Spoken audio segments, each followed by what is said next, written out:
The word fragile always stands out to me when I hear him say that. It was an interesting and odd way to describe it. But what has to happen at this point for you to worry about the Cavaliers, Nick? Oh, no, I'm worried.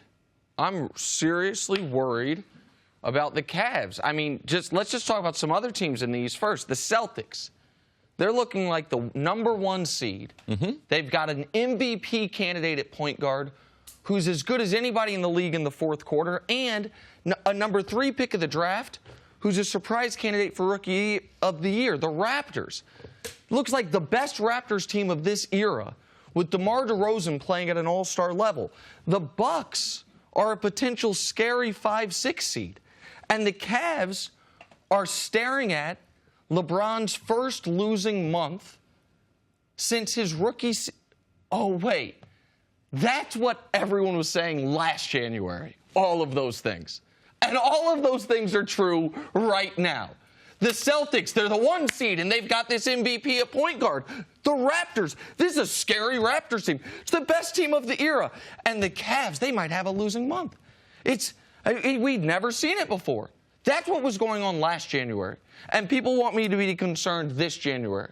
So I won't be. The fewest games you can play to get to the finals is 12. The Cavs, since LeBron has been back to Cleveland, have played 14, 14, 13. So the gap, even if the Cavs have come back a little bit, and other teams have inched a little bit closer, the gap was so big. No, I'm not going to be fooled. I'm not going to let the January swoon concern me, Jenna. CC, they lost to the Raptors. They gave up 133 points. This is after a closed door, really all-important, have-to-be-there meeting about getting their act together and learning how to play some defense. Yeah, You're not at all... Exactly. So tell me, let me ask you the same question. What has to happen for you to be worried about the Cavs? This is the thing, Jenna. There should be concern. And, yes, we have seen this in January. But to those who think the Cavs got lucky when they did win the championship, there would be no signs coming from January that they could repeat the one time that they got lucky in beating Golden State. Now, if you keep your eyes on the East, all right, Boston's got 8 more wins than them, all right? That is significant in January. So that's why Nick said they're probably going to secure the #1 seed, or the Cavs might try to give it up like they did last year. He's not concerned about Toronto, even after last night, them getting beat, because Toronto hadn't been able to finish the deal in the playoffs. But if he opened up his eyes, he wouldn't be looking in the East, because the real competition has never been in the East. The competition is in the West. And if he's watching Golden State and if he's watching Houston, even though they do have injuries, these teams right now, if they played the Cavs, they would sweep the Cavs in 4 games. It would be ugly. So I have concern, because the only goal for LeBron in Cleveland, it's not a seed in the Eastern Conference. You know, it's not 1, 2, or 3. It's winning a championship. And they look nothing like a championship team. So, Jenna, I'm concerned. I'm like everyone else. I'm not going to keep my eyes on the East, because the East does not matter. It's what's going on in the West. Oh, Cece, but every January LeBron's been there, at this moment of the season, January 12th of the year, they've looked like they'd get swept. Last January, or the first January LeBron was there. What was the final score last year? Hold on. They lost in 5, but hold on. Okay, so it was 4-1. But they looked like they were going to get swept in January, but they got beat 4-1. Hold on a moment. Let me finish my point. The first year LeBron was there, they were 19-20 at one point in January. The second year LeBron was there, they fired their coach in January. Last year, people were talking, like you are right now, that the Warriors are just leaps and bounds better than everyone. And while, yes, CC, they lost in 5, we were also at a Game 3 where they have a Korver open 3, when that series probably ends up being 2-2, and we see what happens. We know, and you can say you're not focused on the East. Well, a good portion of the sports world right now believes the Celtics are the favorites in the East and believes the Raptors can give the Cavs serious trouble. But I think all that's irrelevant. All those are subplots. Can they beat Golden State? See, you can have the conversation, and that'd be nice for you, because you have too much data, and there's too many years where LeBron has dominated the East. Take the conversation to the West. Right. If they were to start the finals right now, what would happen? And so, for me, I'm concerned because I see what's going on in the West, All right? Yeah. I think Golden State is at least as good or better than they were last year. All right? They're more athletic. They got a couple more subs to come off the bench to be able to give them more time, that bring some athleticism. I know Houston's better. Hold on, but Cece, if you want to actually do this and start the finals right now, the Cavs would sign up for that. You know why? James Harden's injured. Steph Curry's injured. So that will change, and the Cavs will change. And the injuries are... If Houston was healthy... But they're not. Let me finish. Go ahead. If Houston was healthy and they were playing like the Cavs, would you be concerned? Don't answer. If Golden State was healthy and they were playing like the Cavs, would you be concerned?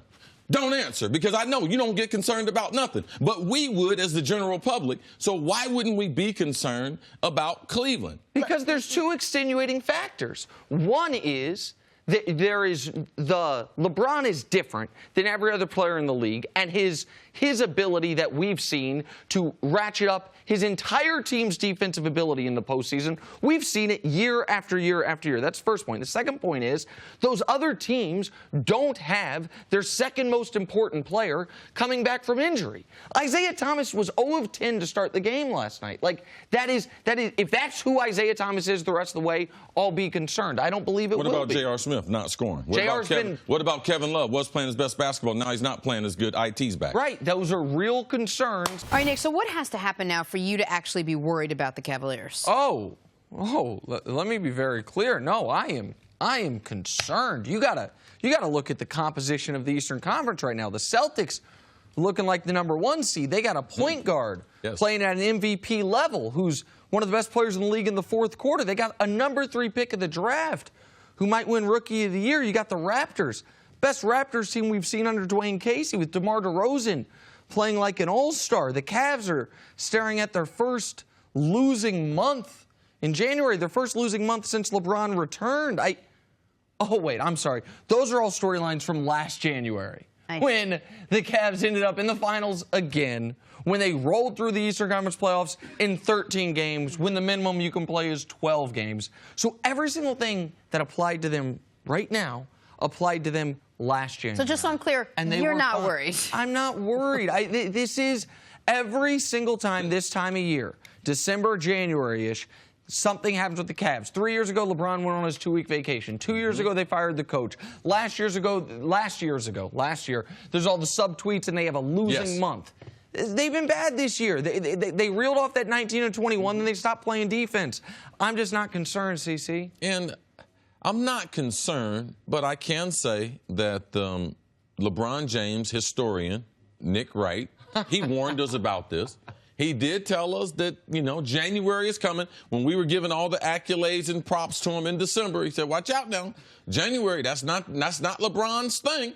No one knows LeBron better than LeBron's mama. So I'm not shocked that they did all this. Gotcha. But it depends on where you come from. Do you come from the school of thought where the competition is the Eastern Conference?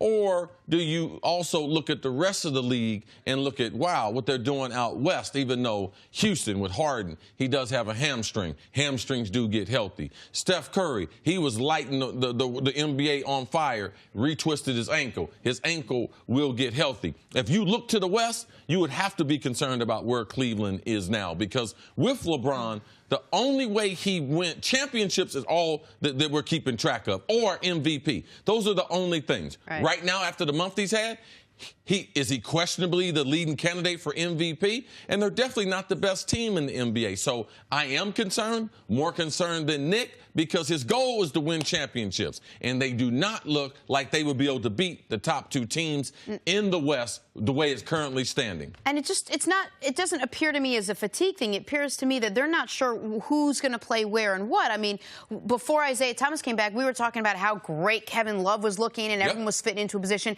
Now you had a guy who was supposed to be your next big superstar, and it was going to make everything better, and it's actually done the opposite. It's taken away from where Kevin Love thinks he is. He had 10 points points last night. They're not sure whether he should even be starting. Isaiah Thomas himself, even with a limited workload, hasn't been playing great. Very good, Jenna. It's called growing pains. It's not like a typical guy coming back from injury who you had played with before. Not only is Isaiah Thomas coming off the longest stretch of his life without playing competitive basketball, he's doing it on a new team. Of course the growing pains are coming. Plus, one of the things we know, there is no precedent for a guy or a team making the finals this many years in a row since Russell's Celtics. So maybe one of the ways LeBron sustains the mental stamina you need to play 8 consecutive 8-month seasons is during the year, typically in January, to kind of take a month off while still playing. LeBron can do that. But JR can't do it. D-Wade can't do it. IT's got to get back in shape. Yeah, LeBron can do it. But we happen to be playing basketball and not golf or tennis. Right. So I'm concerned, not about LeBron, but I'm concerned about the other level. CC, the last point on this. You mentioned that right now it would look like the Cavs would get wiped off the floor by whomever comes out of the East, or comes out of the West, pardon me, in the finals. Yes. That's how it's looked on January 12th every single year since LeBron's been back. And that's what's happened 2 out of the last 3 years, too, Nick. Okay, well, hold on. If we're going to do this, they didn't get wiped out off the court the first year. First year, went 6 games, and that was without Kyrie and Kevin Love. Year 2, they won it. Last year, they ended up losing in 5, and it was a bad opening 2 games of the series. They easily could have won game 3 and 4. So the idea that the Cavs have always looked like they were questionable to even make the finals come January, and then they're competitive or win the finals come the finals. So I will just say this. You may not be concerned. Clearly, LeBron is concerned. First, there's a team meeting. Then you see this shot of him yelling at his team. He's worried about something. He's not taking the month off. He's concerned. And guess what? And coming next week, we're going to talk about some subtweet he sends, some Instagram video, and then come February, this is going to be the topic. Did the Cavs get it fixed? And they did, because they will. They have to. That has to be the topic. We don't have a show. We got to do 3 hours every day. We got to talk about this. Guess who? Kyrie Irving. Nick, was this just a random like, or can you just do me a favor? Read into this a little bit for me. No, it's Kyrie being shady. That's fine. I ain't got no problem with it. LeBron's known to be a little shady because NBA players are petty. That's really petty. NBA players are petty. Football players wouldn't do that. The reason why he left was because the king used to chew off on him a whole bunch. So that's why he liked it. Glad that he's in Boston, not getting chewed out by the king. That's what that means. That's cool. Thanks for watching. Subscribe here to get the latest from the show. Also, be sure to check out more of the best clips from First Things First, or go watch a few segments from our other shows on FS1.